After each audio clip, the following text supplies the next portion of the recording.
రోజుకి గంటల తరబడి మాట్లాడతారు, అయినా కమ్యూనికేషన్ గ్యాప్ ఉంటుంది. పర్టికులర్గా రిలేషన్షిప్లో లైఫ్ పార్ట్నర్స్ మధ్యలో ఎంతసేపు మాట్లాడడం అనేది ముఖ్యం కాదు, ఎంత క్వాలిటీగా మాట్లాడడం అనేది ముఖ్యం. ఇక్కడ ఏంటంటే ఒక విషయంలో ఒక 15 నిమిషాలు డిస్కషన్ అవుతుంది. ఒక 1 మినిట్ కావాల్సిన సంభాషణ డిస్కషన్కి 15 నిమిషాలు మాట్లాడినా ఒకరినొకరు అర్థం చేసుకోరు. ఈ యాక్చువల్లీ ఇంపార్టెంట్ మెసేజ్ వాళ్ళకి రీచ్ అవ్వదు.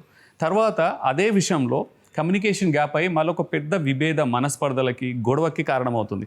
ఇక్కడ ప్రాబ్లం ఏంటంటే ఆ కమ్యూనికేషన్లో ఒకరినొకరిని అర్థం చేసుకోవడానికి, ఇంపార్టెంట్ మెసేజ్ ఏంటో అనేది రిసీవ్ చేసుకోవడానికి వినరు. ఆ కమ్యూనికేషన్లో ఎదుటి వాళ్ళని జడ్జి చేయడము, దాంట్లో తప్పులు లోపాలు ఉంటే వెతకడము, రిప్లై ఇవ్వడానికి, డిఫెండ్ చేసుకోవడానికి, నేను రైట్ అని ప్రూవ్ చేసుకోవడానికి వేరే వేరే ఇంటెన్షన్స్తో వింటారు.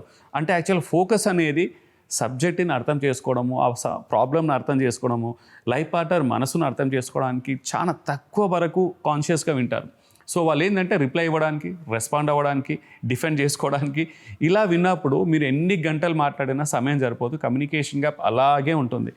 ఇక్కడ నేను ఇచ్చే టిప్ ఏంటంటే ఈ రోజు నుంచి మీ ఇద్దరి మధ్యలో ఎలాంటి కమ్యూనికేషన్ అయినా, పర్టికులర్గా సెన్సిటివ్ టాపిక్ మాట్లాడేటప్పుడు మాత్రము మీ ఫోన్లు పక్కన పెట్టి డిస్ట్రాక్షన్స్ లేకుండా ఐ కాంటాక్ట్ ఇచ్చి వాళ్ళు చెప్పేదాన్ని కంప్లీట్గా వ్యాలిడేట్ చేస్తూ వినండి. ఎలాంటి జడ్జిమెంట్ లేకుండా అన్బయాస్డ్గా, అంటే చెప్పేదాన్ని రీవాలిడేట్ కూడా చేయండి. క్వశ్చన్ని మళ్ళీ మీరు కూడా రిపీట్ చేయండి. ఇది కదా మీరు అడిగింది, అవును అని చెప్పేసి ఏదైనా ఉంటే క్లారిఫై చేసుకోండి.